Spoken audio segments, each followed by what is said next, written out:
No han regresado, ¿verdad? Sí, ya regresó. ¿Todo bien? Ya. Ya entró. ¿Todo Pero bien, profe?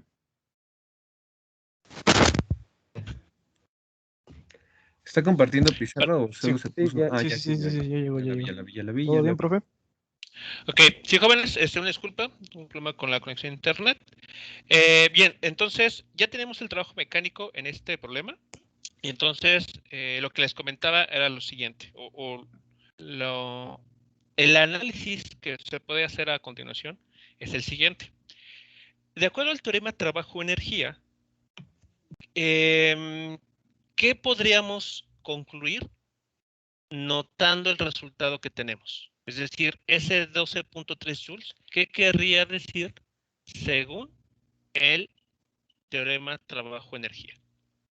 Que es el resultado de la diferencia entre energía cinética inicial y energía cinética final, ¿no? Así es. Y entonces, de acuerdo a lo que el tema de trabajo-energía, ¿qué podemos decir sobre el estado de movimiento o, siendo más específico, sobre la velocidad de esa partícula? Que incrementa, ¿no? Incluso hasta lo podemos ver con la simple información del vector. O sea, vemos que el vector fuerza eh, va en la misma dirección que el vector desplazamiento. Entonces, eso nos indica que la fuerza va a ser, que el trabajo va a ser que la velocidad de la partícula aumente. Así es. Tenemos, si regresamos, bueno, voy a regresar eh, a la animación. Ok, ahí ya lo tenemos. Bueno, aquí, lamentablemente, por el tamaño del vector de desplazamiento, no se muestra completo, pero es ¿Y no la podría recta aumentarle que es tantito? corta. Pero sí pierde información de los vectores fuerza porque son muy pequeños. Ah, ok. Entonces, esta línea que se corta representa el vector desplazamiento. El vector que aparece aquí en esta figura, lo que podríamos llamar el segundo cuadrante, representa el vector fuerza resultante. Entonces, se puede ver que la fuerza resultante tiene una componente en la dirección del vector desplazamiento. Entonces, si alejo ahora esto,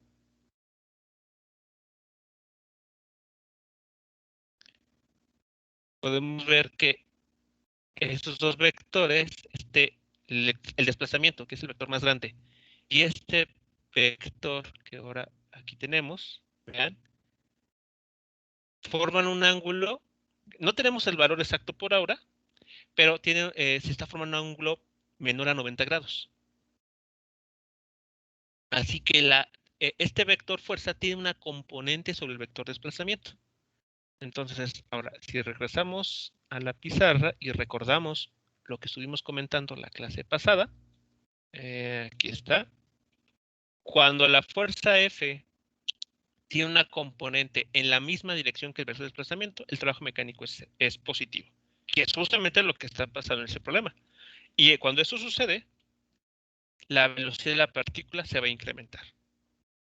Y eso es lo que nos menciona el teorema trabajo-energía. Es decir, se le está haciendo una transferencia energética a esa partícula. Y por esa razón, lo que va a suceder es que su velocidad se va a incrementar. ¿Cuánto? No lo sabemos porque no tenemos el dato de esa velocidad. Pero tan solo fijándonos en el signo del trabajo mecánico, que aquí resultó ser de 12.3 joules positivos, podemos sacar la conclusión de que la velocidad se va a incrementar. Eso lo podemos asegurar con toda seguridad.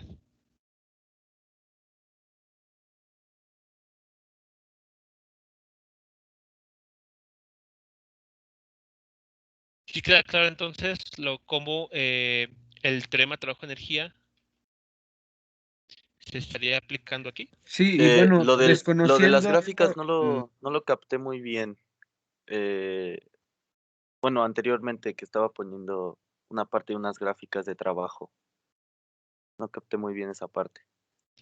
Es una representación de la transferencia energética, entendiendo el trabajo mecánico en una analogía a una transferencia bancaria. Entonces, cuando esta transferencia es positiva, es decir, en una cuenta bancaria ingresa dinero, el saldo se incrementa. En este caso, la energía cinética es la que se va a incrementar. Si a esa cuenta bancaria se le extrae dinero, hablando de una cuenta real, pues vemos que el saldo disminuye. Lo mismo sucede aquí. Cuando el trabajo mecánico es negativo, quiere decir que le estamos quitando, le estamos extrayendo energía cinética al sistema, a la partícula en movimiento, y por lo tanto su velocidad va a decrecer en un instante posterior. Ok, profe. Y según el teorema trabajo-energía, podemos tomar como que la energía inicial puede ser cero y la energía final sea eso de ahí, el 12.3 del trabajo. Puede, sí.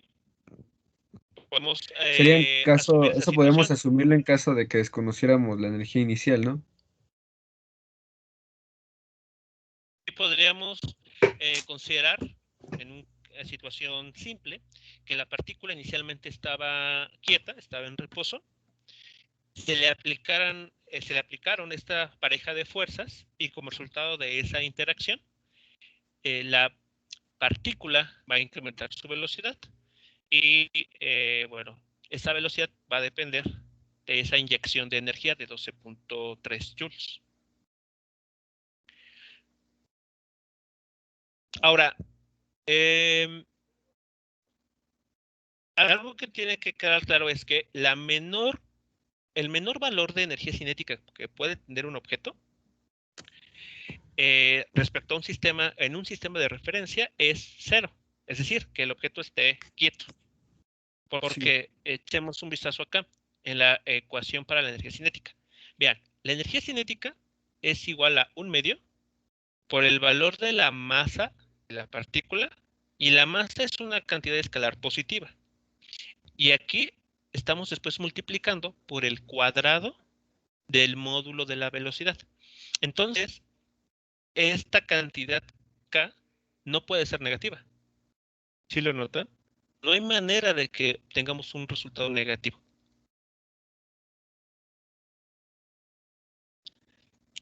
Entonces, la energía cinética, el menor valor que puede tomar es cero, lo cual ocurre cuando una partícula está en reposo.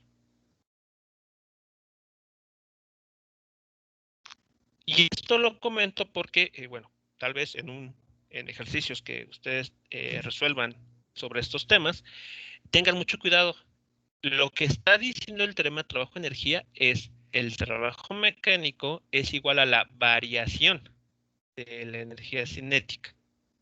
El trabajo mecánico puede ser negativo. La variación de energía cinética también puede ser negativa. Pero la energía cinética calculada de esta manera no puede ser negativa.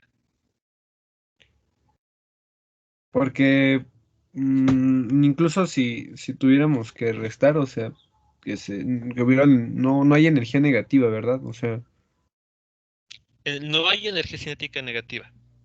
pero sus variaciones sí pueden ser negativas, porque a una cantidad dada, por ejemplo, 5 joules, le restan 15 joules, ¿cuánto vale la variación? El trabajo sería -10, ¿no? Entonces nos indicaría que al sistema se le quitaron esos 10 10 joules, ¿no? Exacto. Sí, sí. Entonces la variación sí puede ser negativa. La variación sí puede ser negativa, pero la energía cinética no lo puede ser, porque se calcula con puras cantidades positivas. Entonces, a lo que me refiero con esta parte es, si en un problema resulta algo así, por ejemplo, KF igual a menos 15 joules, Eso no es cierto. eso no es posible. Lo que sí podría hacer es la variación en la energía cinética, sí puede ser negativa. ¿Y existe algo como, no sé, energía cinética instantánea, o sea, que se pueda medir en cierto instante de la trayectoria de la partícula. Yo creo que eso podría ser con algún tipo de diferencial, ¿no? Para poder medir cualquier tipo de punto de la cinética, bueno, de la fricción. Y Una otra pregunta, energía. ese Ajá, crecimiento, eh, bueno, ese delta, mm, puede ser tanto positivo como negativo, ¿no? es correcto. O sea, puede ser incremento y decremento, ¿no? Sí. En Okey. general, aquí estamos denotando delta K como una variación. Esa variación puede ser positiva o puede ser negativa, dependiendo si al sistema, a la partícula o al conjunto de partículas, se le está eh, realizando un trabajo mecánico positivo, es decir, se le inyecta energía, o se está haciendo un trabajo mecánico negativo, es decir, se le extrae, se le quita energía. Ahora, respondiendo a la otra pregunta de si existe o podemos hablar de una energía cinética instantánea, pues sí. ¿Por qué? Porque aquí, por ejemplo, recordemos que la velocidad en general puede ser vista como una función del tiempo. Entonces, la energía cinética, como vimos, es un medio de la masa por el cuadrado del módulo de la velocidad. Esto. Pero esta dependencia aquí yo bueno, puedo ser más explícito e indicar que es esto.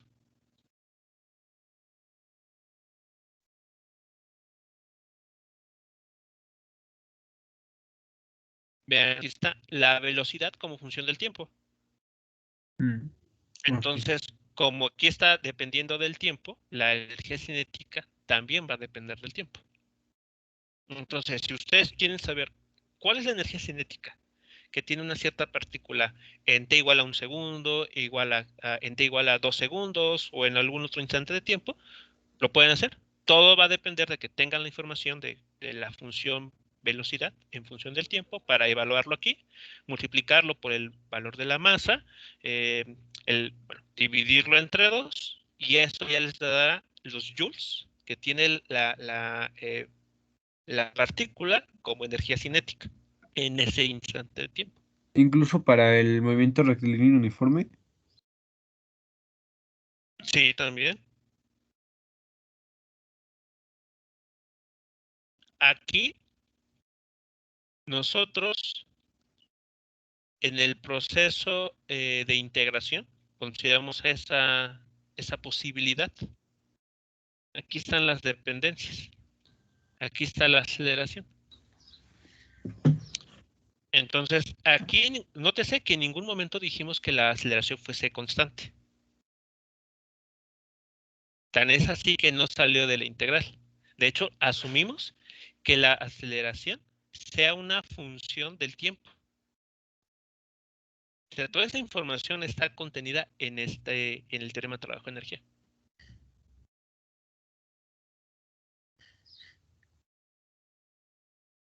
Lo único que asumimos constante en todo caso fue la masa.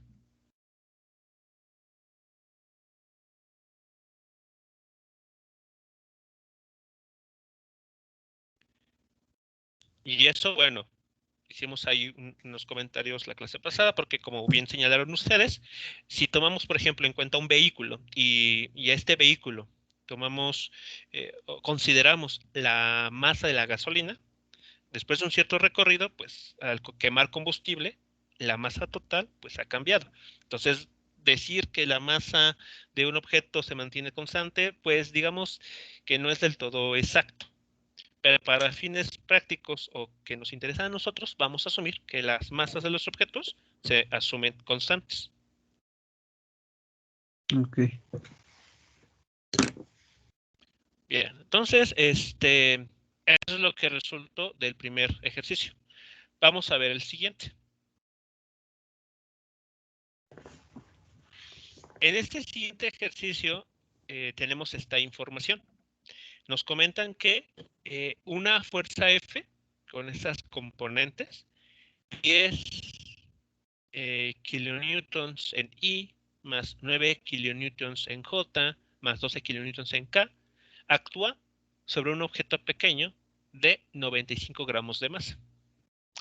Si el desplazamiento del objeto debido a esta fuerza es lo que tenemos aquí, D igual a 5 metros I más 4 metros J, nos piden encontrar el trabajo realizado por esa fuerza y además nos preguntan cuál es el ángulo que existe entre la fuerza F y el vector desplazamiento. Y bueno, eso de kilonewton sí nos brindaría información, ¿no? Porque podríamos multiplicar lo que está dentro por 1000, porque al final de cuentas es un escalar, ¿no?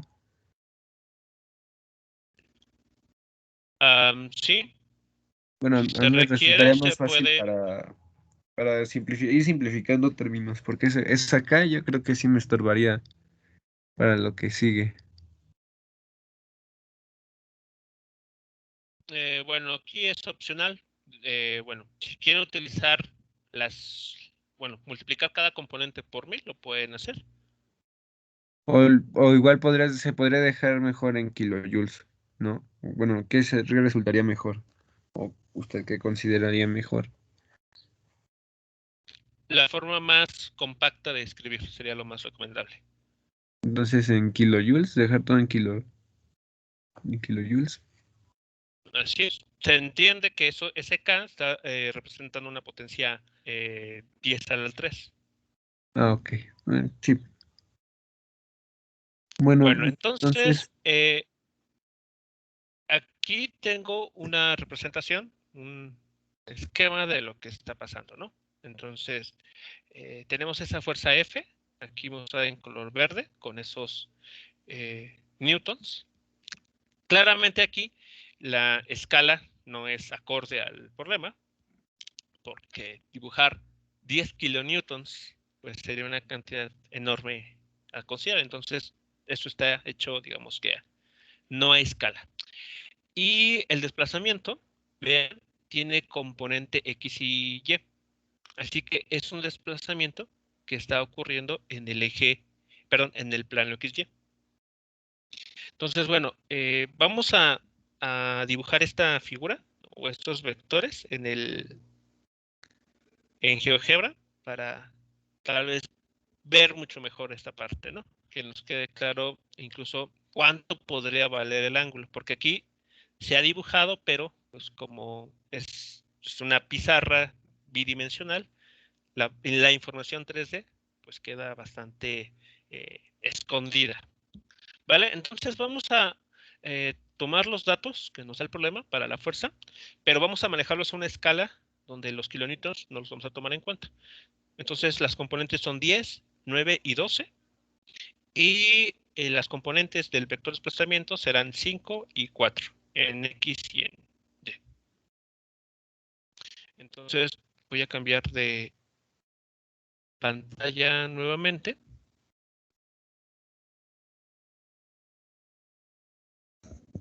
Estamos en la animación, está en GeoGebra y voy a ir quitando los vectores que ya no vamos a estar ocupando.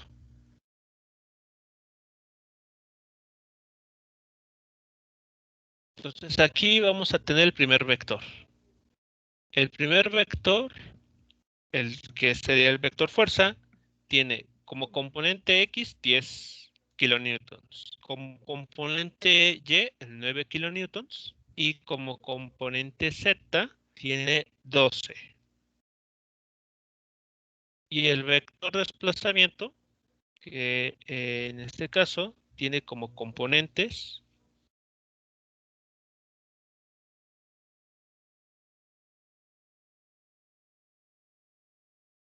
voy a dejarlo, serían 5 en I, 4 en J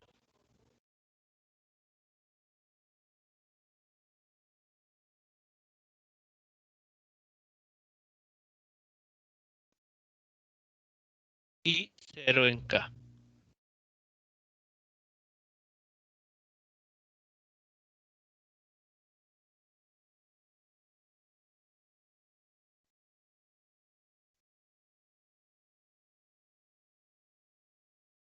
Bien, entonces, a ver, voy a... Y así se estará visualizando. Bien, entonces, tenemos ya esa pareja de vectores.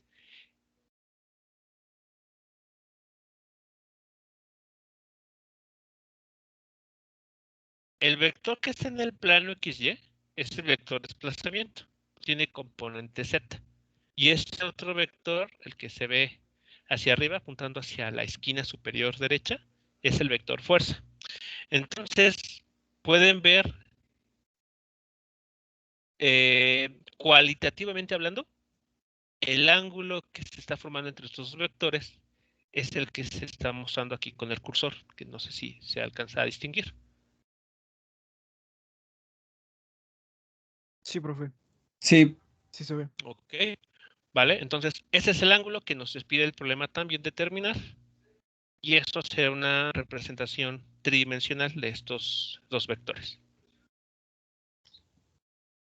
Entonces, así por la simple figura o el esquema, ¿qué esperamos como resultado o hablando concretamente del signo del trabajo mecánico? un trabajo positivo por la dirección de ambos vectores, que son iguales, Correcto. van en la misma dirección.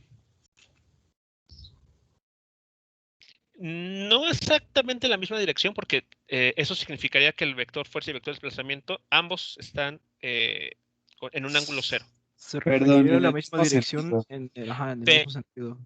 pero al menos, ok, están en el mismo sentido y el vector fuerza, el vector más grande, vean, tiene una componente que esa componente sí está en la misma dirección que el vector desplazamiento. Eso sí podemos decir, que el vector fuerza tiene una componente en la dirección del vector desplazamiento. No todo el vector fuerza, sino una componente de ese vector. ¿Vale? Entonces, Sí, bueno, los resultados que vamos a encontrar nos deben de dar como respuesta un trabajo mecánico positivo. Si no es así, entonces significa que por ahí nos equivocamos en algún signo. Solamente pues basta con identificar ese error y corregirlo.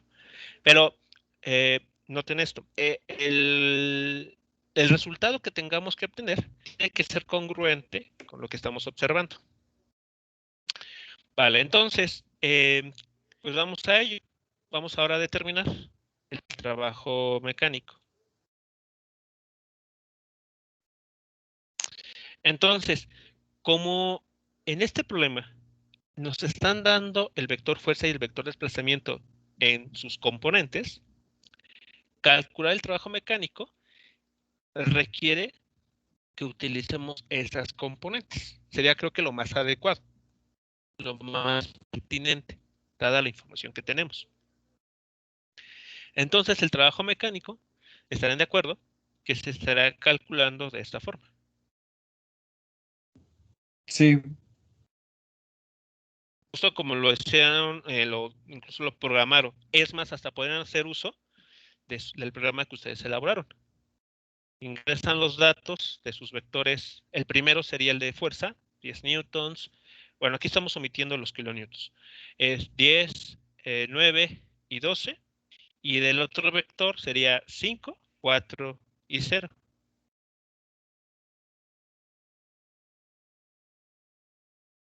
Y entonces el mismo programa que ustedes diseñaron le estaría arrojando cuántos joules estaremos obteniendo como trabajo.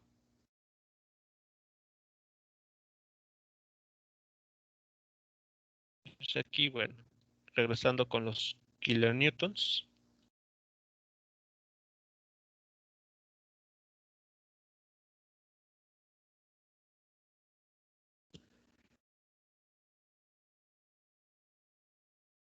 ¿Cuántos kilojoules de trabajo mecánico se estarían obteniendo?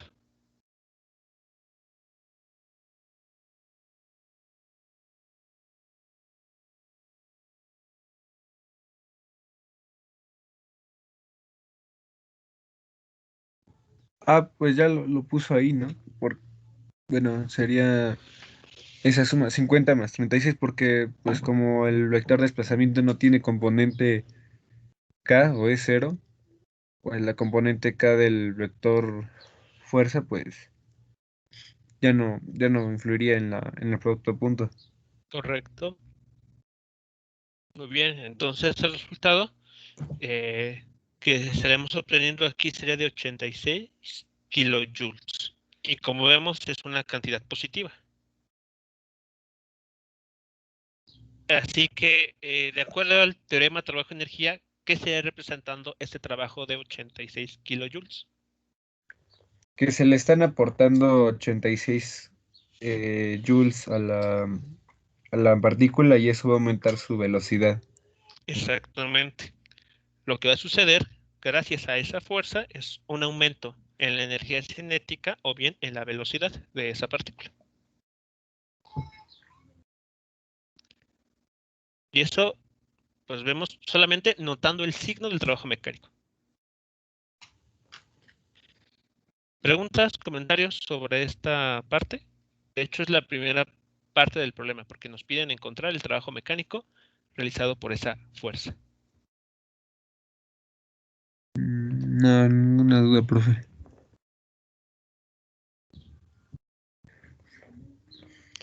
¿Ok? Bien, ahora el problema también nos pide determinar el ángulo que se está formando entre el vector fuerza y el vector desplazamiento. Entonces, cualitativamente hablando, ese ángulo entre qué posibles, entre qué rango de valores deberíamos de encontrarlo. Mayor que cero, pero menor que 90. Muy bien, exactamente. Eso es lo que debemos de encontrar, un ángulo que esté entre 0 y 90 grados. Es lo que esperamos encontrar cualitativamente hablando. Ahora, si lo trabajamos, ¿cómo lo hacemos? ¿Cómo determinamos numéricamente ese ángulo? Pues recordando que el trabajo también es igual a la multiplicación de los módulos de los vectores por el coseno del ángulo que se forma, pues podemos sacar el módulo de cada uno de los vectores, Ok, multiplicarlos y despejar al coseno. correcto. Entonces, eso es lo siguiente. De esta ecuación que tenemos aquí, el objetivo es despejar al ángulo. Y para ello necesitamos conocer los módulos de estos vectores. Aunque otra cosa bueno, podría regresarle, profe. No sé si sea correcto decir que como el producto punto es igual a la multiplicación de los módulos, eh, podamos, no sé, mm, no, bueno, es que resultaría lo mismo, ¿no? De todas formas tenemos que sacar el módulo para, para estar dividiéndolo, ¿no? Así es, sí. Sí, no, Ya, resultaría lo mismo, no, sí, es lo mismo. Sí, ok, bien. Entonces, el siguiente paso para determinar el ángulo que se está formando entre estos dos vectores consistirá en determinar los módulos de f y de d. Ok, entonces háganlo por favor. Determinen el módulo de estos dos vectores. Y lo más recomendable es que esos módulos, una vez que los encuentren, exprésenlos indicando la raíz cuadrada, si el resultado no aparece ahí con raíz exacta. ah, sí, de hecho, el primero sería la raíz cuadrada de 100 más 81 más 144 y eso es 5 raíz de 13. Ok, 5 raíz de 13, bien. Y para el otro sería raíz de 41. Raíz de 41, ok.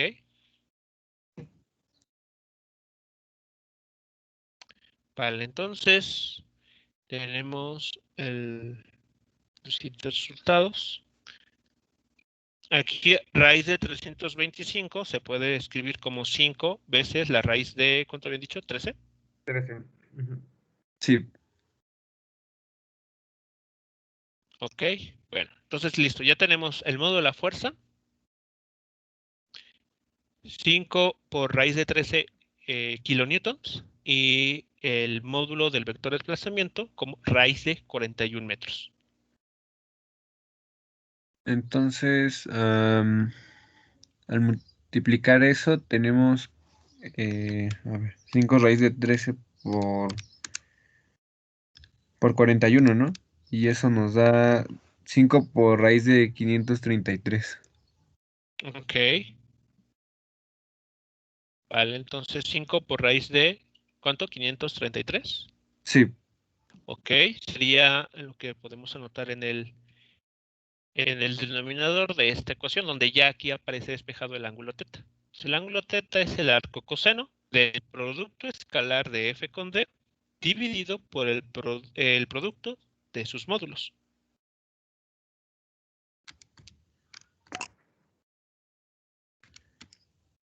me dice que, bueno, ya hice eso y el ángulo es 41.8396. Ok, entonces sí cae en lo que habíamos anticipado, ¿no? Sí, sí, es menor a 90, pero mayor a 0. Correcto. Entonces, ese es el resultado.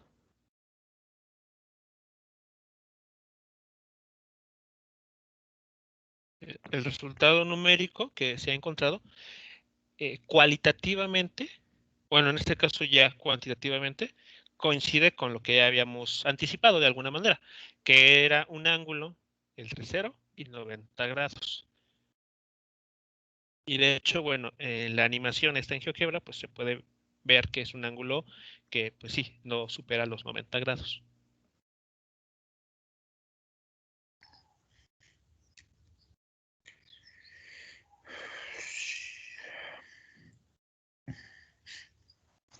Sí,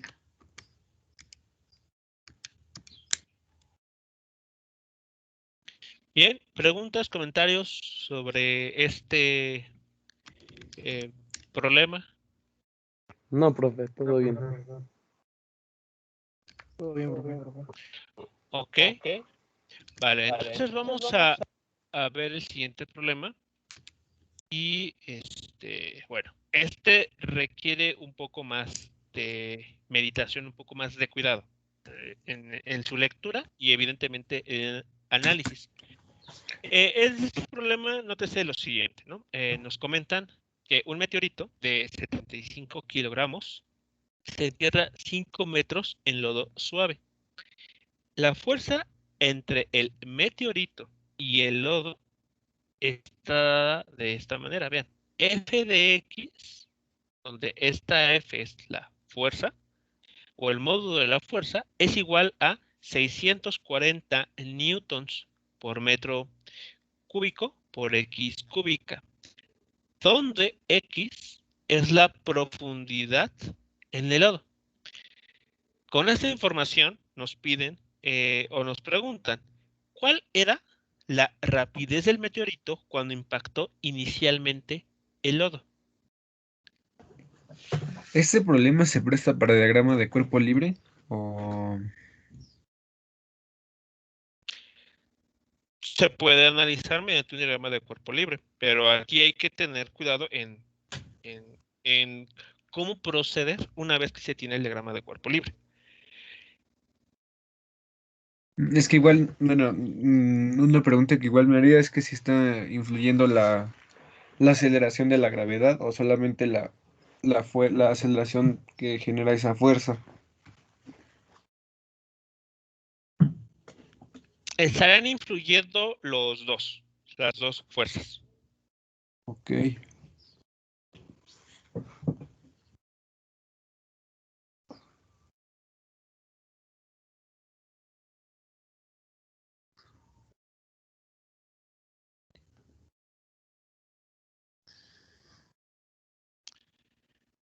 O sea, vamos a aquí establecer algunas ideas generales, un borrador de lo que está sucediendo.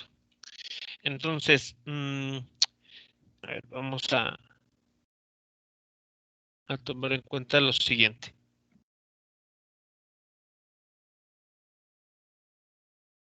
Bueno, antes de ello, ¿queda claro toda la información que el problema está mencionando? Un meteorito de 75 kilogramos se entierra 5 metros en lodo suave. La fuerza entre el meteorito y el lodo está por esa expresión. F de X igual a 640 newtons sobre metro cúbico por X cúbica, donde X es la profundidad en el lodo. Y nos preguntan, ¿cuál era la rapidez del meteorito cuando impactó inicialmente el lodo?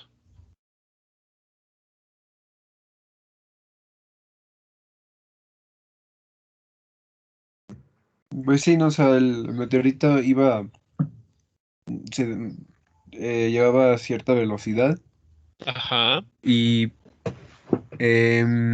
al tocar el suelo, eh, siente una fuerza que está dada por la ajá, función que está ahí. Entonces empieza a tener una deceleración, ¿no? Porque dice que se detiene. ok, sí, Tiene una deceleración en el punto en el que toca el piso y su velocidad va disminuyendo hasta llegar a cero, hasta que la velocidad sea cero ok, y sí, llegue podemos decir que a la posición -5, ¿no? O -X más bien, ¿no? Porque ya es por debajo de la tierra, por debajo del nivel del suelo. ok, correcto. Eso Bueno, es. supongo yo que lo vamos a hacer sin considerar números, ¿no? O sea, vamos a hacer un modelo que describa todo lo que está pasando. Ok, en este caso vamos a considerar toda esta información y además algo aquí también una modificación en cuestión de de los ejes, porque bueno, el problema nos está diciendo que X es la profundidad del lodo, bueno, en el lodo.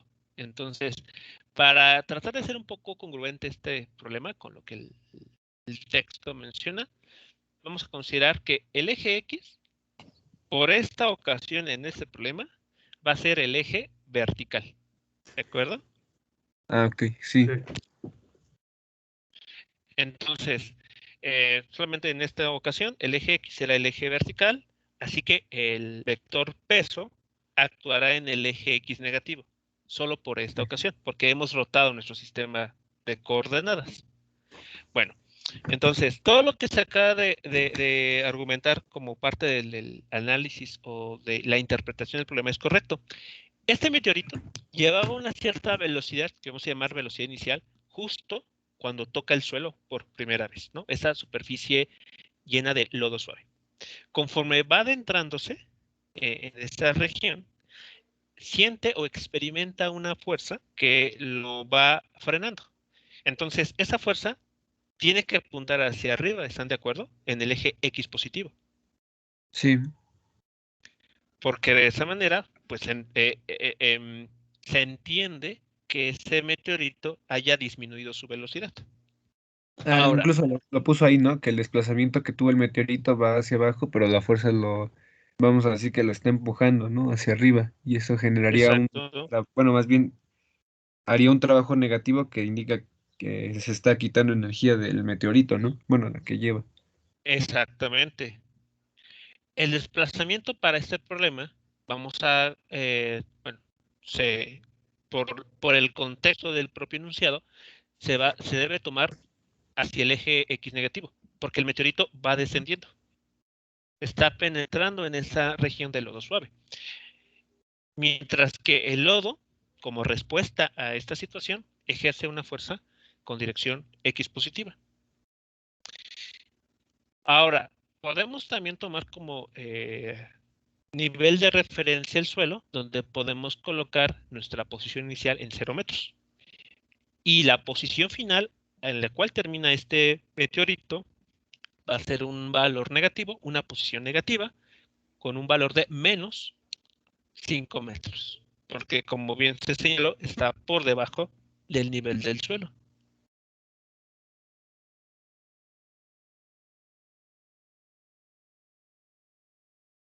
¿Hasta aquí? ¿Preguntas, comentarios sobre esta parte? No, profe. No, profe, ninguna pregunta. A Ok. mí solo que sí me confunde un poco bueno, de lo que rotamos nuestro eje de coordenadas. O sea, utilizando X en vez de Y. Ok, porque aquí el problema nos dice que X es la profundidad en el lodo. Ajá, entonces no, pero no afecta en nada que hagamos eso. Igual ahora en el eje X estaría actuando la gravedad igual. Así es. Ah, vale. O bien, si esta parte no les gusta, les causa confusión, entonces Solo en es el problema, notación, ¿no, profe? sí, podemos tomar esta X, cambiarla por y entonces ya coincide con lo que habíamos trabajado hasta este momento, donde Y es la profundidad del lodo. Y entonces ya regresamos a nuestra orientación de coordenadas usual. Ah, entonces, dependiendo del problema, nuestras coordenadas pueden cambiar, ¿no? Sí, todo se va a ajustar ya sea que nosotros nos ajustemos nuestro sistema o nuestra notación, la ajustemos al problema, o bien, si es posible, ajustamos la notación del problema a lo que nosotros consideremos. Sí, gracias, profe. Lo importante aquí es que todo el análisis sea congruente, ya sea con la notación que el problema está dándonos o la que nosotros impongamos. No hay que en algún momento hacer como que cambios, ¿no? Sino que tenemos que acatarnos a lo que digamos desde un inicio. Sí. Vale, entonces, ok, y aquí no está incluida, pero como bien lo han comentado, está presente la fuerza peso, ¿no? La fuerza de gravedad. Que aquí voy a utilizar el FG, ¿no? Para no confundirla con lo del PES, con el trabajo mecánico. Y bueno, algo que igual podríamos destacar es que en ambas fuerzas va a estar presente la masa del meteorito, ¿no? Tanto en la fuerza eh, que la empuja hacia arriba y el propio peso, ¿no? Así es. Ok, entonces ya tenemos dos fuerzas que están siendo aplicadas sobre ese objeto. Ahora, ¿cómo podemos determinar lo que el problema nos pregunta? ¿Cómo determinamos la rapidez del meteorito, es decir, su velocidad inicial, esta, con el impacto inicialmente del lodo, sabiendo que tiene que terminar en reposo?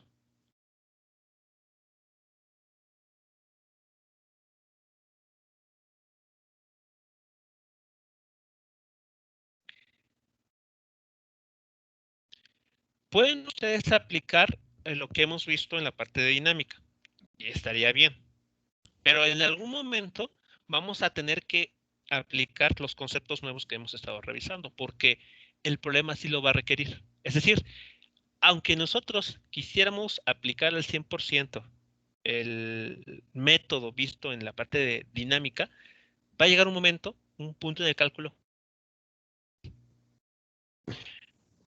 Entonces, a ver, si consideramos el famosísimo diagrama de cuerpo libre, aquí voy a respetar la orientación, perdón, entonces Ahí sí sería vamos a tomar X. a- no vamos a seguir considerando X Sí, en horizontal. Ok. tenemos una fuerza que apunta hacia arriba, la fuerza F de X, ¿no? Que el Sí. problema menciona. Pues aquí está F, y aquí voy a poner, para que no se nos olvide, F de X. Y aparte tenemos otra fuerza que apunta hacia abajo, Que es el peso. que es la fuerza de gravedad o peso, así es. Y de acuerdo al contexto del problema, serían las únicas fuerzas que están siendo, que se están aplicando. ¿Cuál sería el siguiente procedimiento, el siguiente paso? Pues es que como la fuerza está dada por una función, no Ajá, podríamos, bueno, ahí nos da información, ¿no? Que incluso está dada en función de la posición. Y sí. algo que también relaciona la posición, pues sería la aceleración, y a partir de la aceleración podríamos calcular la velocidad, ¿no?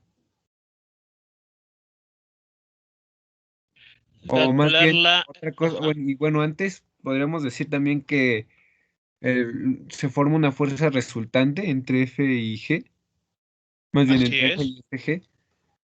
Sí, tenemos como fue en el primer problema, tenemos una situación similar. Tenemos dos fuerzas que están siendo aplicadas al objeto y entonces podemos encontrar la resultante. Fuerza resultante debido a estas dos fuerzas.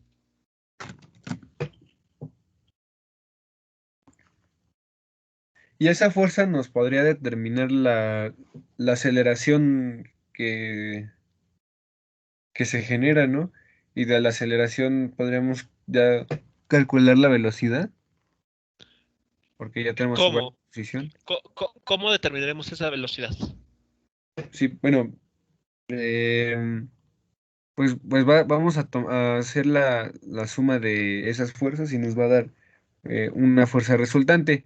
De esa Ok, fuerza resultante vamos a obtener una aceleración debido a la masa del cuerpo, ¿no? Porque aceleración es igual a fuerza sobre masa. Y de esa aceleración eh, podríamos sacar la velocidad inicial, ¿no? Porque sabemos que velocidad final es cero.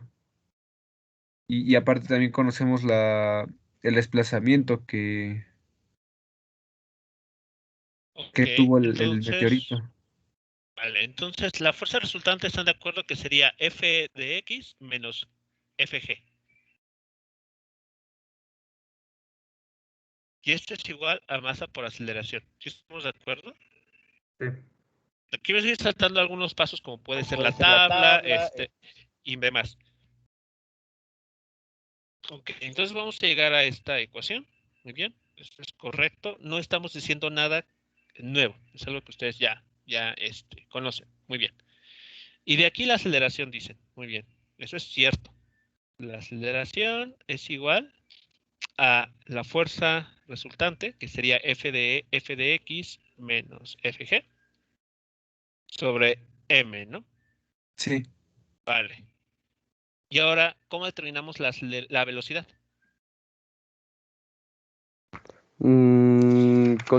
¿Es constante o instantánea? Bueno, ahí no siento que sea constante, dado que la fuerza X está dada por una función, entonces no sé si eso arrastre a que la aceleración igual se convierta en una función de la posición. Así tiene que ser, porque no estamos quitando la dependencia en x. La dependencia en x aquí está. Ah, ok, sí, entonces sería integrándola a la aceleración. Entonces la aceleración está en la función de x. Integrándola, ajá. Pero, A a la ver, primera velocidad. mm, la velocidad se obtiene integrando la aceleración. Eso es cierto. Pero respecto a qué variable se integra la aceleración. Con la variable X, la variable del desplazamiento. Eh, a ver, chequen bien, porque de hecho esto es parte de la evaluación, ¿no? Del segundo parcial. Con respecto al tiempo, ¿no? Exacto. ¿no? Ah, Con ok, respecto al tiempo. ok, Pues sí, aquí hay un foco rojo de que practicar ahí esa parte. sí. Ok. ¿Y eso es lo que se está pasando? No. Nuestra aceleración es una función del tiempo. No, es una función de posición, porque así lo dice la fuerza. Exactamente. Entonces, en este procedimiento estándar, como el que ya veníamos como que incluso hasta acostumbrados, vemos que aquí ya falla. Por algo tan simple como que la dependencia en la aceleración no es en el tiempo, es en la posición. Y eso no se puede cambiar, ¿verdad? Cambiarla Mm, para... No, pues no.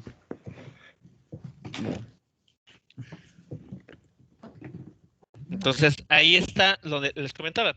Nuestro procedimiento estándar lo vamos a poder seguir, pero va a llegar un momento en el que no vamos a poder avanzar y vamos a tener que modificar la forma de analizar el problema. Y es justo lo que Sí. está sucediendo aquí. ¿Vale? Entonces, eh, la pregunta que era ahí planteada, la vamos a revisar la siguiente clase. Tenemos ya que cortar. Pero entonces sí queda claro que el procedimiento estándar sí se puede seguir, pero no al 100%. Es decir, no podemos tan confianzudamente encontrar la velocidad, porque resulta que si la queremos encontrar como sabemos que se calcula, la función aceleración no depende del tiempo, depende de otra variable. Entonces eso pues ya nos tiene que obligar a cambiar nuestro método de análisis. Sí, ya no, nos echaría a perder ese análisis, pero Exacto, bastante.